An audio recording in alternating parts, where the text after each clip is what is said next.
Glasgow کی جامع مسجد-e-خزرا میں مراج-un-نبی صلی اللہ علیہ وسلم کے حوالے سے خصوصی تقریب منعقد ہوئی، جس میں سجادہ نشین جھنگ پیر سلطان باہو پیر فیاض الحسن قادری نے خصوصی خطاب کیا۔ تفصیلات گلاسکو سے ہمارے نمائندے شاہد میر کی اس رپورٹ میں۔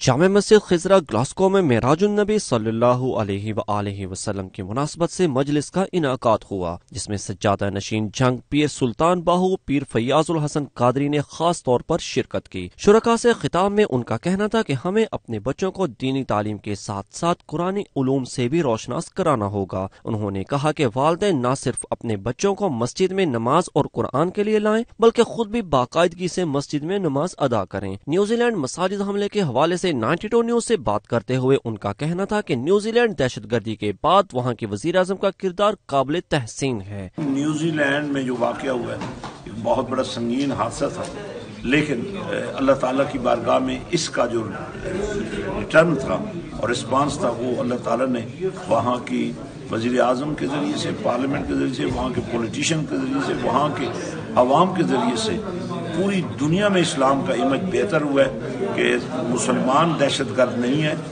دہشت گرد کا کوئی مذہب نہیں ہوتا۔ یہ ہمارے حق میں بات کہی ہے، وہ 40 شہادتیں ہمیں ایک نئی زندگی دے گئی ہیں، اور یہی بات سمجھ میں آئی ہے کہ ایک دفعہ پھر اسلام زندہ ہو گیا ہے اور کربلا کی یاد تازہ ہو۔ انہوں نے مزید کہا کہ ہم سب کو اسلامی فوبیا کے خاتمے کے لیے مقامی افراد سے مسکرا کر اور حسن اخلاق سے بات چیت کرنی چاہیے۔ ہمیں اپنے کردار سے غیر مسلم افراد کو متاثر کرنا ہوگا۔ کیمرہ ٹیم کے ساتھ شاہد میر، 92 نیوز، گلاسگو۔